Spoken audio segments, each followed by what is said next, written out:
Ay mga siga, Eman here, hindi man kagwapuhan, hindi rin kamachohan, masigasig lang dahil once a sigasig, always masigasig.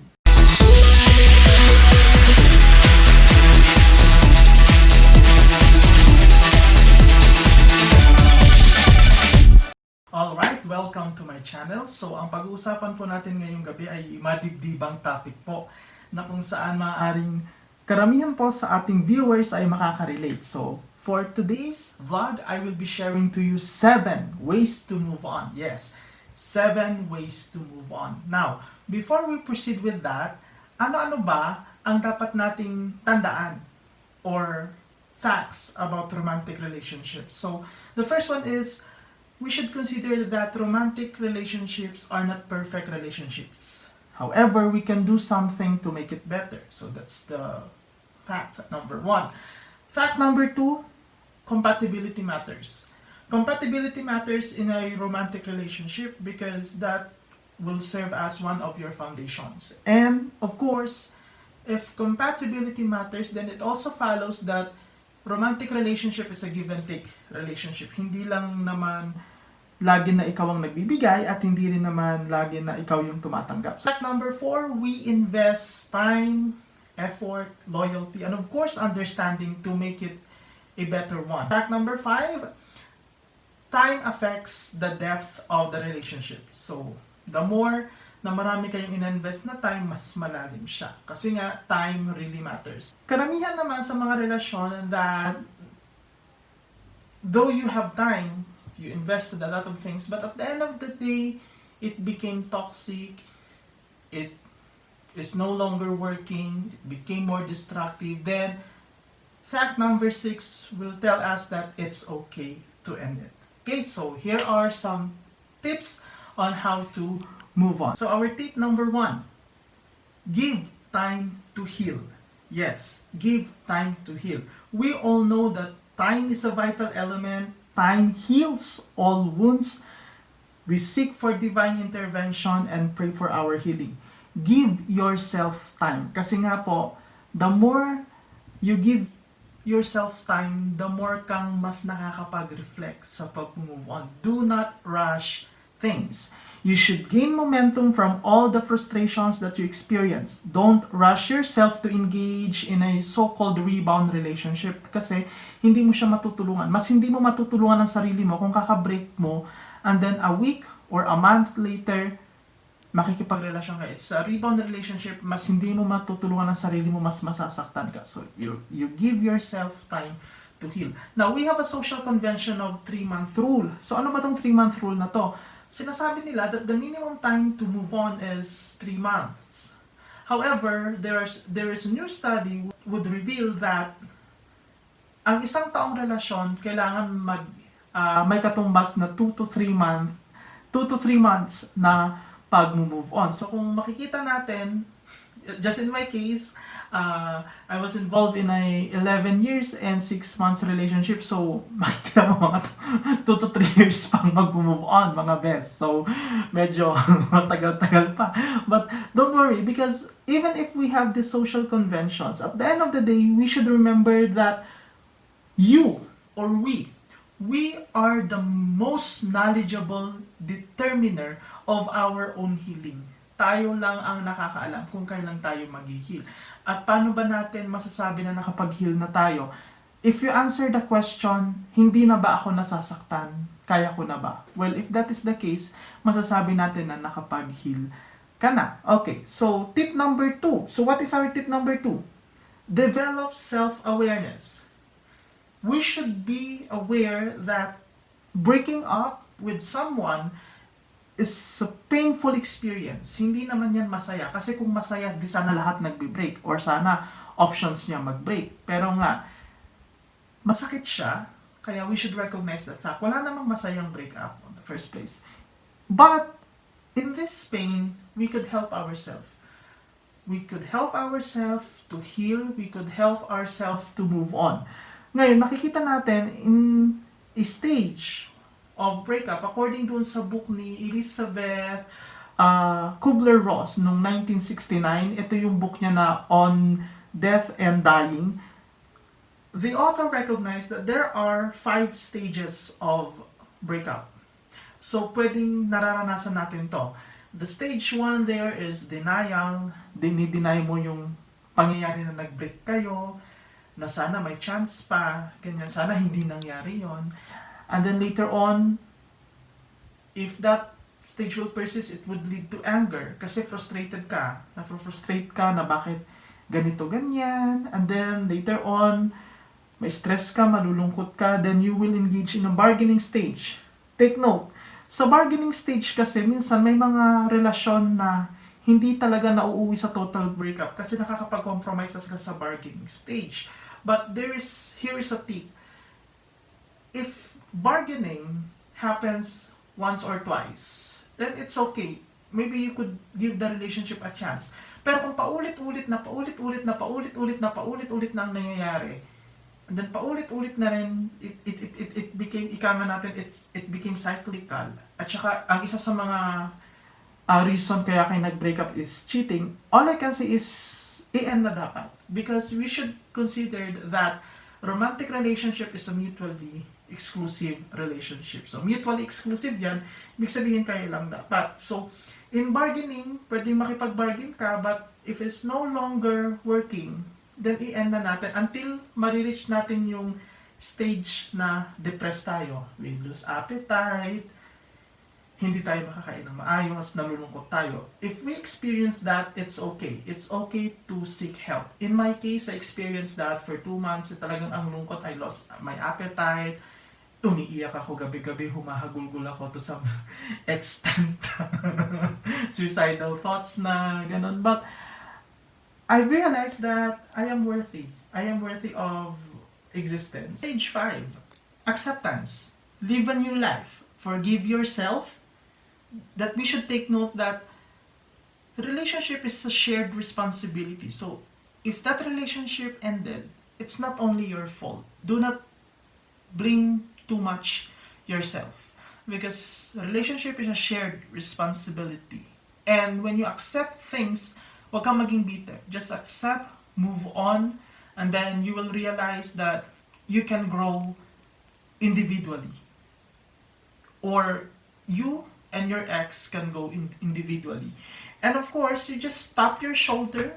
So if you experience too much pain, nahanda ka nang mag-move on talaga, just motivate yourself and just say to yourself that, hey, you deserve better. You deserve something better. You deserve someone better. Just stop your shoulder because it encourages you to become a productive individual. Tip number 3, make yourself productive. Making yourself productive meaning you explore new hobbies, make new routines as a single individual na maaaring sabihin natin na especially sa mga nag-break dyan na matagal na ang naging relasyon. Let's say 5 years, 10 years, ganyan.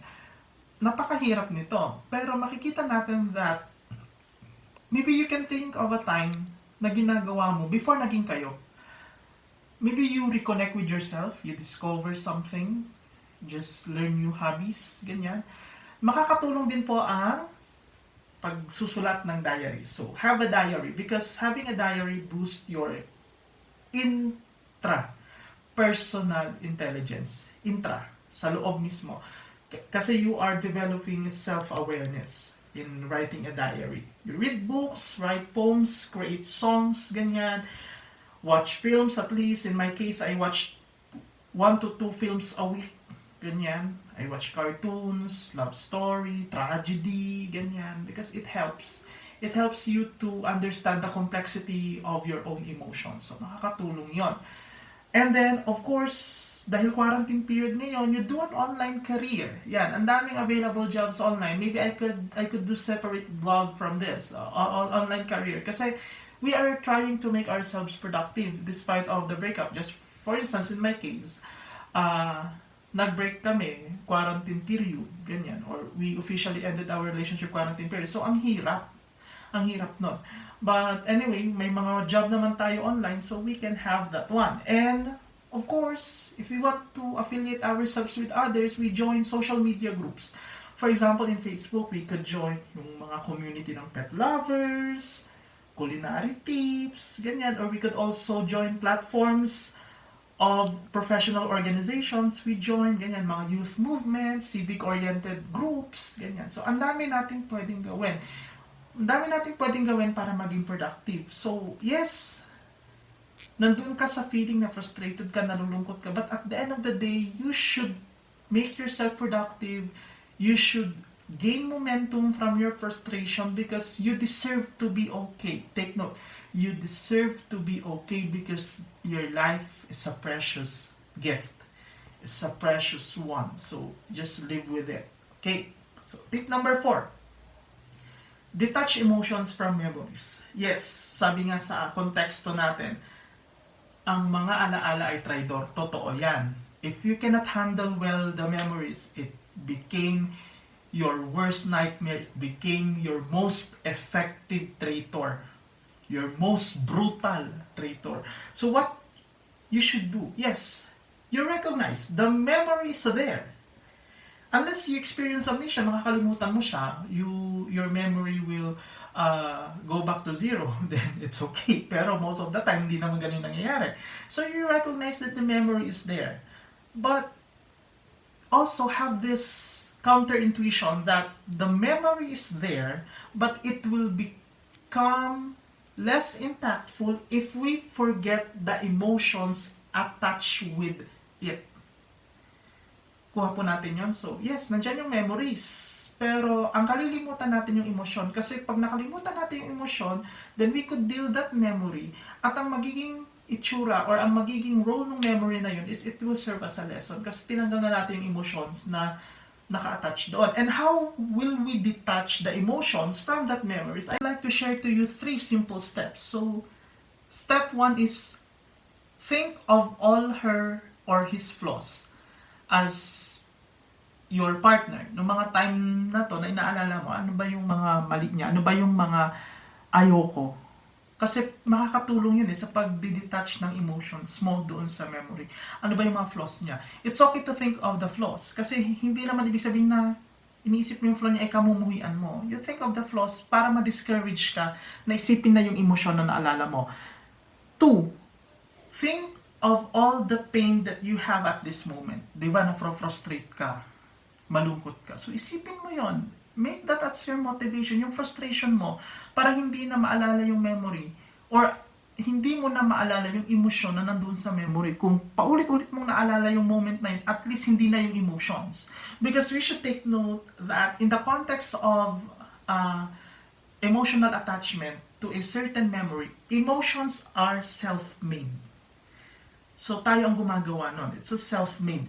Emotions are self-made because we choose to feel that way because we were in love at the time.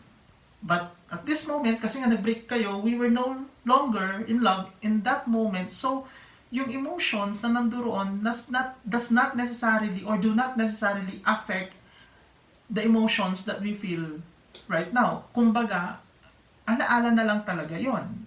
Alaala in the sense na kalilimutan natin yung emosyon in order for us to effectively move on. 5. Detach yourself from your ex. Okay, so tip number 5, again, detach yourself from your ex. So the rule of thumb is, mga bes, wag maging marupok. Wag marupok. Maybe your ex will ask you a favor. Kasi nga pwedeng naalala ka rin niya. Maybe hihingi siya ng pabor, ganito, ganyan. But the rule of the thumb is wag maging marupok. As much as possible, you resist. You resist as much as possible unless it is a life or death situation. Especially, example, yung ex mo, na hold up, ganyan, kailangan ng tulong. If that is life and death, maybe you could help. Pero yung mga simpleng pabor na, ay kasi mag-isa ko dito, kailangan kita, ganyan. You resist as much as possible because you are not helping. Especially kung determinado ka na talagang mag-move on because it will become cyclical. O mga bes ha, huwag maging marupok. You resist, pero pipiliin mo naman yung mga moments na magre-resist ka. So I've said nga, kung medical emergency yan, life or death emergency, then you respond. We should also take note that breaking up with someone may cause melancholy or extreme sadness the end of the day. But you try to explore for its positive impacts. Tingnan nyo ha, kahit gaano kalungkot, gaano kapait, gaano kapangit ang pangyayari, at the end of the day, meron at merong positive impact yan. So kung tinitreat mo yung breaking up or yung pag-break mo ng ex nyo as a negative situation, at the end of the day, let us be positive na makikita mo ano kaya yung good effect, bakit nangyari yun. Kasi in that way, you could really detach yourself from your ex kasi tinitingnan mo yung positive side na wala siya. Okay? Next, detach yourself from communicating with her or with him. Especially kung early stage pa lang yung breakup, let's say a week ago or a month ago. It's okay to limit or if not detach your communication. Kasi yun yung time talaga na makakapag-reflect.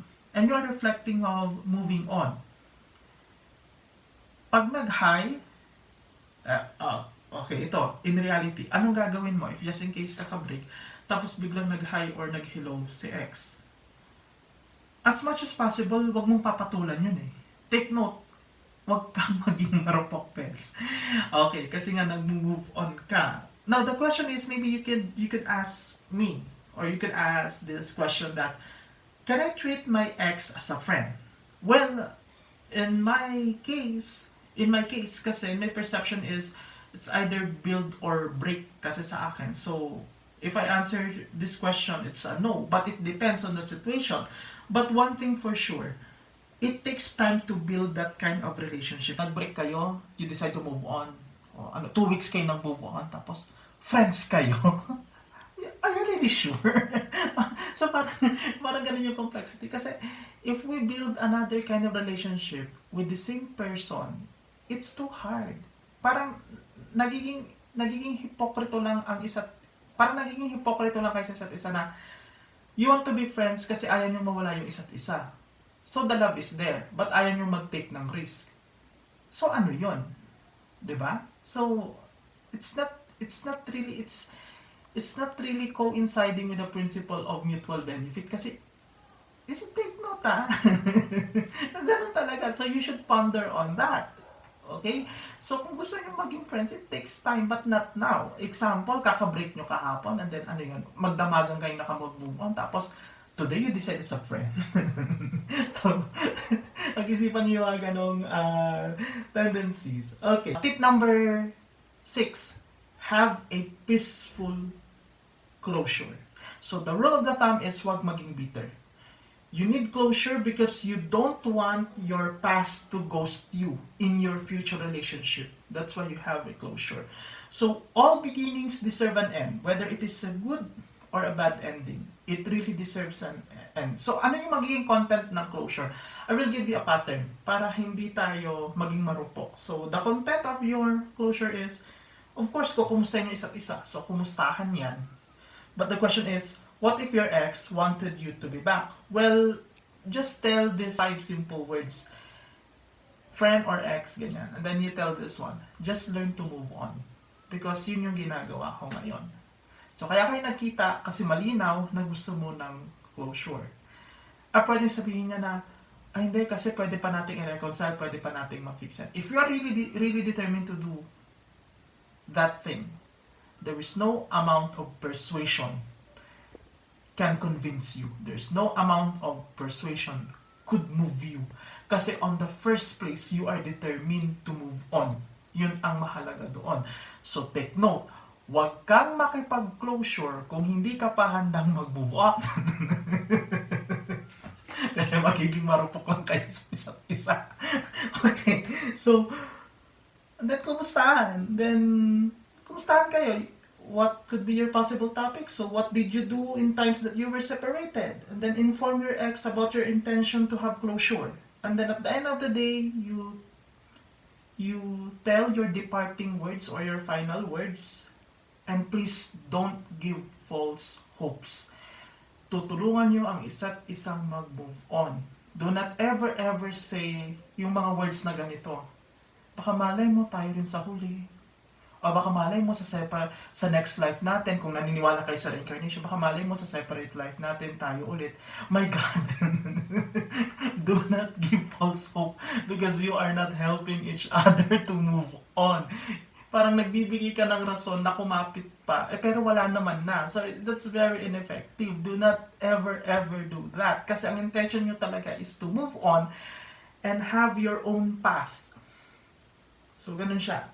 And then of course, we should pray for each other's success. You should pray for each other's success. Na kahit hindi naman na kayo, sana maging successful ang mga buhay nyo. Ito yung mahirap gawin, especially sa mga relasyon na dekada na. Kasi natuto kayong mangarap kayong dalawa, you have plans, but because of circumstances nga, kahiwalay. So makikita nyo talaga na, though mahirap siyang sabihin, but it's the most civil thing to do. That's the most appropriate thing to do. Now, last tip. Tip number 7. Find new inspiration at the right time. O, tao ka rin, best. Nagmamahal din tayo. So, but before we should have that new inspiration, we should establish first our love for ourselves. Make ourselves inspired. Make yourself inspired. Recognize your strengths and weaknesses. Improve further your traits to become more socially acceptable. Kasi may talent ka. Hindi ako naniniwala sa aspeto na may taong walang talent. Hindi ako naniniwala sa ganong perspective. Lahat tayo may talent. Okay? So explore mo siya. Love yourself. And then be friendly. Huwag kang maging bitter. Do not hate the world. Be friendly. Explore possibilities of new relationship. But, makikita natin, wag naman agad-agad because you are giving yourself time to heal. So, wag agad-agad. Hindi porket kakabreak nyo, 2 weeks kang nag-move on, a month kang nag-move on, especially kung matagal yung relasyon na yan, I'm telling you, ang relasyon na hinubog ng panahon, hindi yan nakukuha sa pag-move on ng weeks or month. It really takes time. Well, in my case, I admitted nag-move on ako ngayon, so kailan ba ako nag-break? Nag-break kami January. Then, ano na ba ngayon? February, March, April, May, June. So, it's almost 5 months na. Well, pwedeng tanong, mahal mo pa ba? Yeah, the love is there, but it's diminishing na. Kasi I convinced to move on. And then, I also have this perspective that I should explore possibilities for new relationship. However, tip lang po natin ha, if you are exploring new possibilities of a relationship or you explore new possibilities, the rule of the thumb is do not ever compare your present and past relationship. Why? The moment na magkaibang tao yun, so hindi mo dapat siya i-compare. But what you should do, you may use your past experience to avoid repeating same mistakes. Now, the question is ganito. Can you talk about your ex with your present relationship? Rule of the thumb. Hanggat hindi tinatanong, huwag mong sasabihin. Hanggat hindi binibring out, huwag sasabihin. Hindi, take note ha, nakipagrelasyon ka in the present para i-explore mo yung sarili mo. Let's say, i-reciprocate nyo yung feelings na yon. Hindi ka gagamit ng present relationship para i-vindicate yung sarili mo sa past relationship. Kasi ang magmumukha lang, yung present relationship mo magiging panakip butas at hindi siya magiging successful. So, yun po. Those are my insights for this vlog. If you like this video, don't ever forget to subscribe to my YouTube channel. And also, just click the bell button to get the latest notification. Hanggang sa muli po. Salamat!